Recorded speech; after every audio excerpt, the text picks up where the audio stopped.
literary luminaries, and welcome back to Top 5 Thursday. As you can tell, I am feeling a bit better. I also did a whole bunch of running recently, so I don't know if the two are related, but who knows? In any event, this week's Top 5 Thursday topic are your top 5 rainy day reads. So, without further ado, let's get started. Number 1. Number 1 is actually 2 books because they are part of a duology, and once I read one, I basically have to read the other, and that is Qua the Dream Healers duology by MCA Hogarth. There, now you can see the author's name. These are sort of some of the lightest, I think, of Micah's works. They're very friend-based. I mean, Jahir and Vasita, who are the two people on the cover. I'm probably saying that second name wrong. I apologize, Micah. But they're good friends. They're in college together. They're both sort of dealing with psychology and therapy and all that jazz. And it's them kind of finding their way. Jahir is an eldritch who is basically part of this very, very xenophobic race.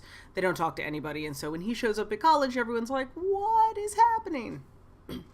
And they go through all sorts of stuff, and it's great fun and lovely and fluffy, and anytime I just need, a pick-me-up or a smile or just curl up and read a favorite book, these are the ones I go back to. These are some of the only books recently I've actually gone back and reread, and from all my previous videos, you know how rarely I do that.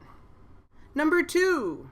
Speaking of things that make me smile and be happy, which is, I guess, what I was looking for in rainy day reads, things that make me happy and give me comfort. But number 2 is Hyperbole and a Half by Ali Broche. I love this blog, and I was so super excited when Ali put out the book because she not only is a hysterically funny writer, but she's very real. She talks about real stuff.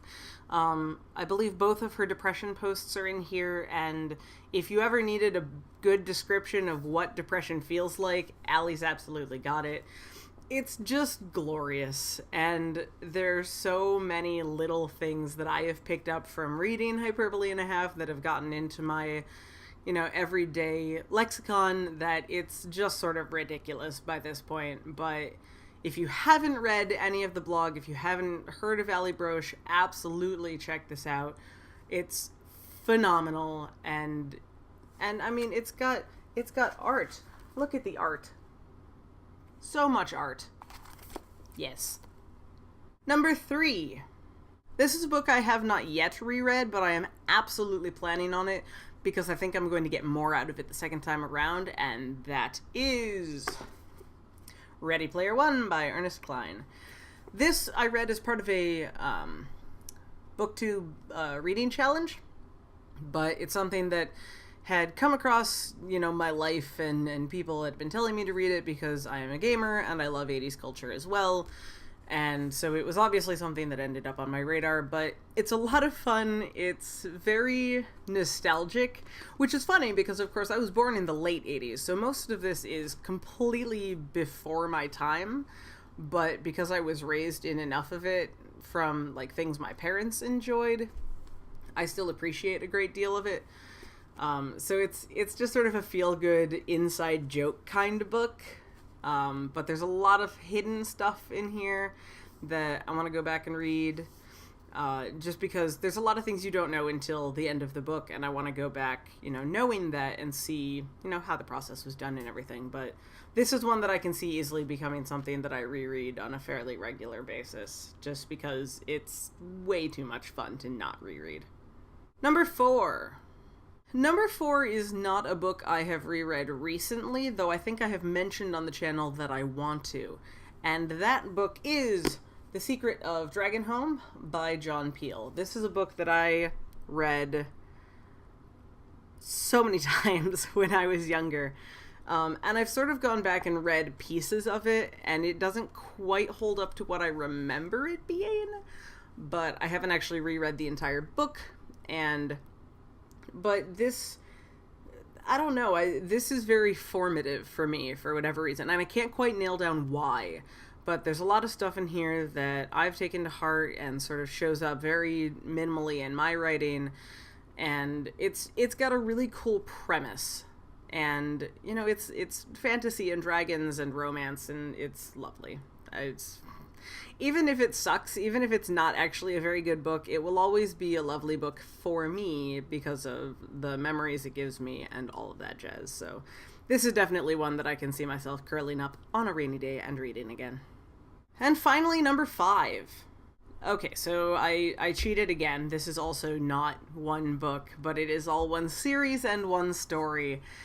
And that is the ultimate in any kind of, you know, comfort reading and whatnot, and that is the entire Harry Potter series by J.K. Rowling. Again, I haven't reread the Harry Potter series in a while, and I know that's sacrilege for a Potter fan, particularly after the death of Alan Rickman. But these are childhood in many ways. I mean, I picked them up late. I probably didn't get into the books until around the release of the 3rd book. But I remember, like, waiting for the last book to arrive and, like, locking myself in my room and not letting myself go on the internet until I finished it. Like, these are massively influential books, not only in my life, but in, like, the lives of so many readers, and incredibly influential in just the writing community in general. Like, J.K. Rowling changed YA literature forever when she wrote these. Whether you like Harry Potter or not, you cannot deny the fact that these are revolutionary. So, it's absolutely on my reread list. I'm looking forward to getting back into the story. I haven't reread the 1st book in God knows how long, so it's going to be a lot of fun, but it's definitely, like, maybe I should wait until there is a couple of rainy days at the same time, because there's a lot of books.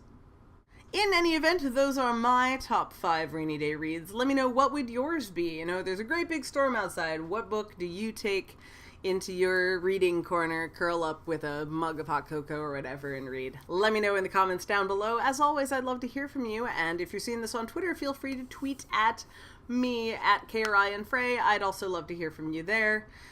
But until next time, I shall bid you adieu, and I will see you again on Tuesday for another Tuesday Talks. Bye!